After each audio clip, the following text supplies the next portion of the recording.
अस्सलामु अलैकुम प्यारे नाजरीन, बिस्मिल्लाहिर्रहमानिर्रहीम। हमारे चैनल पर दोबारा खुश आमदीद। अल्लाह सुब्हानु ताला की तरफ से पैदा किए गए इब्तिदाई 15 फरिश्तों की जामे तफसील के बाद अब हम बढ़ रहे हैं फरिश्ता मुकव्विन की तरफ। वो डेवलप जो नुतफा से जमा हुआ खून फिर गोश्त के लोथड़े तक के मराहिल को मुंतकिल करता है। मखलूक के ज़ुहूर के साथ जो पोशीदा फरिश्ताई हकीकतें वाबस्ता हैं, उनमें से एक है अल मुकव्विन, डेवलपर, इवॉल्वर। ये लफ्ज काफ वाव नून से आया है, जिसके माने हैं होना, बनना या वजूद में आना।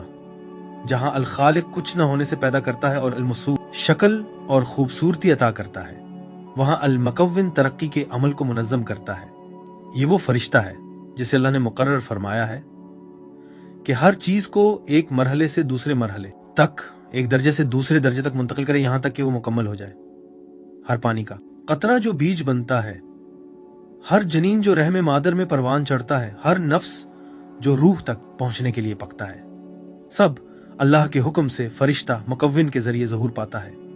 वो इर्तिका के इलाही मफहूम का नादीदा हाथ है, बेमकसद नहीं बल्कि बिल्कुल नाप तौल के साथ, जैसा कि कुरान सूरा 25 आयत 2 में ऐलान करता है। उसने हर चीज पैदा की और उसका अंदाजा मुकर्रर किया। मजीद बढ़ने से पहले एक अपडेट, हमारी तमाम वीडियोस अंग्रेजी और उर्दू दोनों जबानों में हमारे यूट्यूब चैनल पर दस्तयाब है। आप उन्हें हमारी प्लेलिस्ट पर जाकर देख सकते हैं, जहां आपकी सहूलत के लिए सब वीडियोस मौजूद है। आइए अब आगे बढ़ते हैं। कुरानी जिक्र। कुरान इंसान की तदरीजी तख्लीक को बड़ी तफसील से बयान करता है। सूरह 23 आयत 12 से 14 में, और हमने इंसान को मिट्टी के निचोड़ से पैदा किया, फिर हमने उसे एक कतरा के तौर पर एक महफूज ठिकाने में रखा, फिर हमने कतरा को जमा हुआ खून अलका बनाया, फिर हमने अलका को गोश्त का लोथड़ा मज़गा बनाया, फिर हमने मज़गा को हड्डियां बनाया, फिर हमने हड्डियों को गोश्त से ढांप दिया, फिर हमने उसे एक नई तख्लीक के तौर पर निकाला। सो बड़ा बबरकत है अल्लाह, सबसे बेहतरीन खालिक। सूरह 22 आयत 5।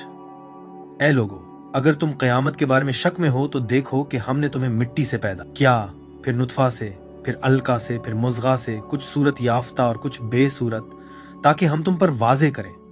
सूरह 77 आयत 20 से 23। क्या हमने तुम्हें एक हकीर पानी से पैदा नहीं किया, फिर हमने उसे एक मजबूत ठिकाने में रखा एक मुकर्ररा वक्त तक, फिर हमने अंदाजा किया, और क्या ही अच्छे अंदाजा करने वाले हैं हम। सूरह 71 आयत 14। उसने तुम्हें मरहलों में पैदा किया। तवारीख।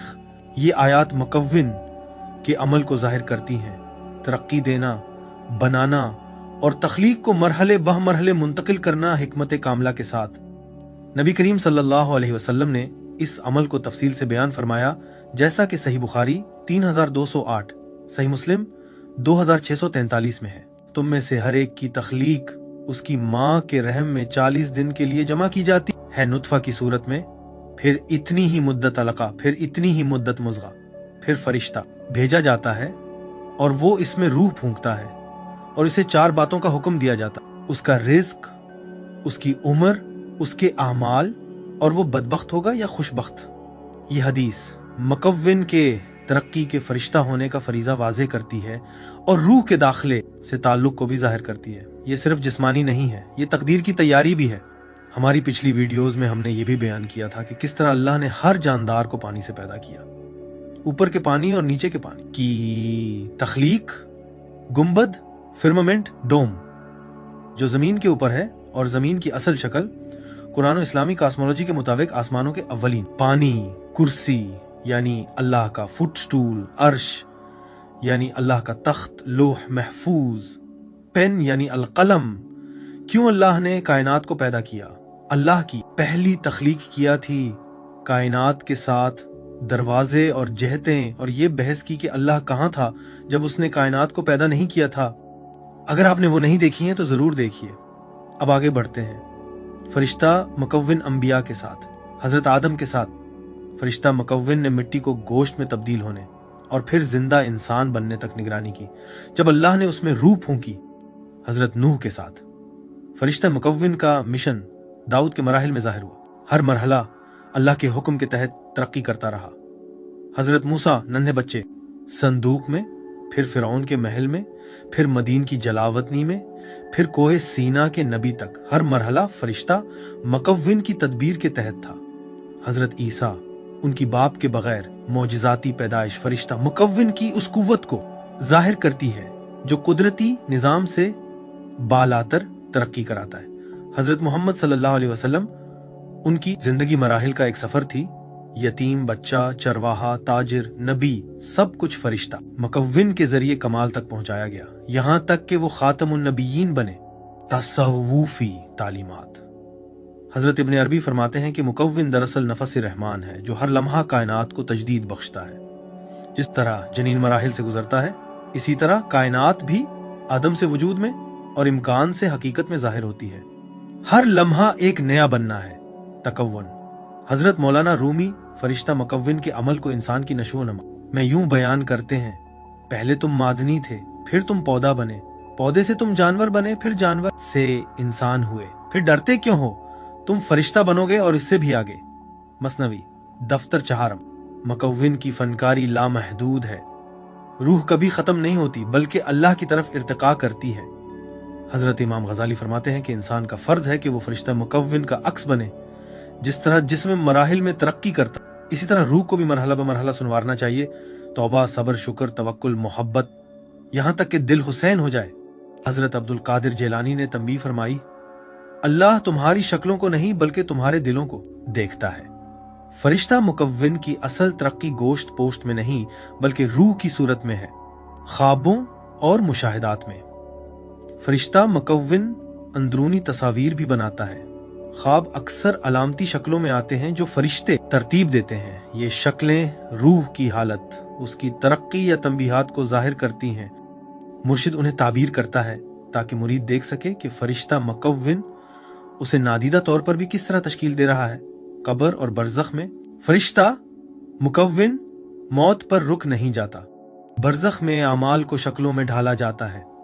कुरान सूरह 3 आयत 30 में है, उस दिन हर जान अपने सामने मौजूद पाएगी, जो उसने नेकी की और जो उसने बुराई की।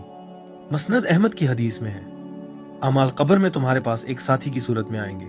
नेक लोग अपने आमाल को नूर और हुस्न में ढला देखेंगे, फासिक अपने आमाल को तारीकी और अजाब में ढला देखेंगे। ये है फरिश्ता मुकव्विन की फनकारी रहम से आगे आमाल को साथियों की शक्ल देना। रोज़े क़यामत फरिश्ता मुकव्विन का किरदार अपने उरूज को पहुंचेगा। मिट्टी से जिस्म को दोबारा जोड़ना, उसे मरहला बा मरहला फिर से बनाना, यहाँ तक कि रूह दोबारा उसमें दाखिल हो। लोगों को उनके आमाल के मुताबिक पेश करना, कुछ चांद की तरह रोशन, कुछ चेहरों के बल घुसटते हुए, जैसा कि कुरान सूरह 21 आयत 104 में फरमाया, जिस तरह हमने पहली बार तख्लीक की हम उसे दोहरा देंगे। ये वादा हम पर लाजिम है। जनीनी जिंदगी के मराहिल क़यामत के मराहिल का इशारा है। दोनों फरिश्ता मुकव्विन के हुक्म के तहत हिफाजत और बेदारी। कामिल मुर्शिद के जरिए रूहानी राह में मुर्शिद रूह का मुकव्विन होता है। जिस तरह फरिश्ता जनीन को तरक्की देता है, मुर्शिद मुरीद को तरक्की देता है। जिक्र के जरिए सांस के साथ अल्लाह के नाम को सांस के साथ लेना, यहाँ तक कि हर सांस तस्बीह बन जाए। तसव्वुफ और तरीकत के असातिज़ा फरमाते हैं कि इससे इंसान फरिश्तों से भी बुलंद हो जाता है, क्योंकि फरिश्ते तो खालिस जिक्र हैं मगर उनमें जद्दोजहद नहीं, जबकि इंसान जद्दोजहद करते हुए जिक्र करता है। नफ्स के मराहिल के जरिए मुर्शिद मुरीद को नफ्स अम्मारा, हुक्म देने वाला नफ्स से नफ्स लव अम्मा, मलामत करने वाला नफ्स, और फिर नफ्स मुतमइन्ना, इत्मीनान वाला नफ्स तक ले जाता है। बातनी सफाई के जरिए मुर्शिद नफसुर रहमा, रहमत की सांस को परवान चढ़ाता है, मुरीद को अल्लाह की रहमत का जिंदा अक्स बना देता है। इस तरह मुर्शिद इंसानी सूरत में मुकव्विन के काम का मजहर है, रूहों को मरहला बा मरहला तरक्की देना। मुर्शिद सालिक को बेदार करता है कि हर सांस जिक्र की एक सूरत है। जिक्र नफ्स की तालीम देकर मुर्शिद इंसान को मुसलसल याद में बदल देता है जो फरिश्तों से भी बढ़ जाती है।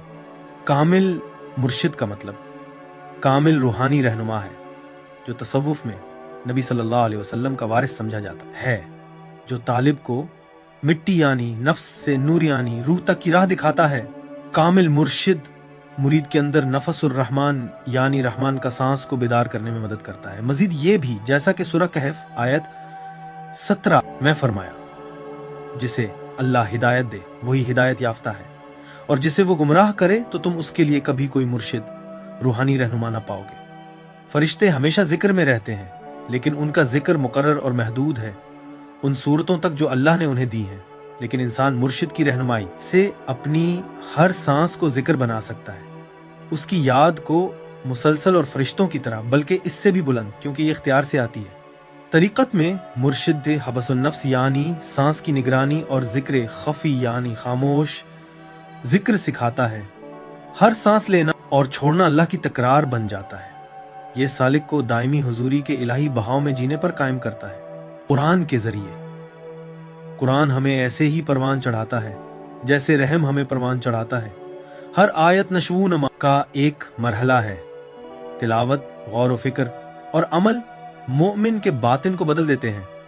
مسلسل ذکر خاص طور پر سانس کے ساتھ ہر سانس کو مکون کے ڈیزائن میں ایک حرکت بنا دیتا ہے۔ سورہ المؤمنون آیت 12 سے 14 ہماری عاجزانہ تخلیق کا ذکر ہے۔ سورہ الانسان آیت 1 سے 3 یاد دلاتی ہے کہ انسان کچھ نہ تھا۔ سورہ التین آیت 4 سے 5 دکھاتی ہے کہ انسان بہترین بھی ہو سکتا ہے اور بدترین بھی۔ اعمال کے ذریعے فرشتہ مکون انسان کو عاجزی سکھاتا ہے۔ تکبر انسان کو بھلا دیتا ہے کہ وہ کبھی ایک حقیر پانی کا قطرہ تھا۔ جیسے ابلیس نے اللہ کے حکمت بھرے مراحل کو ماننے سے انکار کیا، کہہ کر میں اس سے بہتر، آپ نے مجھے آگ سے پیدا کیا اور اسے مٹی سے۔ تکبر مکون کے کام کا انکار ہے۔ وہ اعمال جن سے بچنا چاہیے جو ابلیس بناتے ہیں، غرور، ریاکاری، خود ستائی، نشو و نما کو رد کرنا۔ مولانا رومی کی یاد دہانی، اگر تم اپنے نفس پر قابو نہ رکھو تو ابلیس بن جاتے ہو، اگر اسے قابو کر لو تو فرشتوں سے برتر ہو جاتے ہو۔ لہٰذا مکون کے مراحل رحمت بھی ہیں اور امتحان بھی۔ پس اے عزیز ناظرین، فرشتہ مکون ہے ترقی اور بننے کا۔ فرشتہ رحم مادر میں وہ ہمیں نطفہ سے جیتا جاگتا وجود بناتا ہے۔ دنیا میں وہ ہماری تقدیر، ہماری نشو و نما اور روحانی مراحل کو کھولتا ہے۔ قبر میں وہ ہمارے اعمال کو ساتھیوں میں ڈھالتا ہے۔ قیامت میں وہ ہمیں دوبارہ تشکیل دیتا ہے تاکہ حساب کے لیے کھڑا کرے۔ سبق ہے عاجزی۔ ہم کچھ نہ تھے مگر اللہ کی رحمت اور فرشتہ مکون کی فنکاری سے ہم معزز ہوئے۔ ذمہ داری ہے کہ اس ترقی کے ساتھ تعاون کریں، اپنی روح کو ویسے ہی سنواریں جیسے ہمارا جسم بنایا گیا۔ قرآن، ذکر اور کامل مرشد کی رہنمائی کے ذریعے انسان مرحلہ بمرحلہ ترقی کرتا ہے، یہاں تک کہ وہ اللہ کے اسماء کا عکس بن جاتا ہے۔ اگر وہ انکار کرے تو ابلیس کی سطح تک گرتا ہے، اگر وہ سر تسلیم خم کرے تو فرشتوں سے بھی آگے بڑھ جاتا ہے، کیونکہ وہ اللہ کی فنکاری کا باشعور آئینہ بن جاتا ہے۔ یوں فرشتہ مکون صرف رحم کا فرشتہ نہیں، بلکہ ہر بننے کا نادیدہ ہاتھ ہے، رحم سے قبر تک، خاک سے دوبارہ اٹھنے تک، جسم سے روح تک۔ اس کا کام تخلیق کا ازلی بہاؤ ہے جو ہمیشہ الہی حضوری کی طرف بڑھتا ہے۔ ہمارا ویڈیو دیکھنے کا شکریہ۔ اگر آپ کو یہ مواد پسند آیا اور فائدہ مند لگا تو ہم آپ سے گزارش کرتے ہیں کہ اس ویڈیو کو لائک کریں، دوسروں کے ساتھ شیئر کریں اور ہمارے چینل کو سبسکرائب کریں تاکہ ہم مل کر اس علم کے سفر کو جاری رکھ سکیں۔ انشاءاللہ اگلی ویڈیو میں ملاقات ہوگی۔ اللہ حافظ۔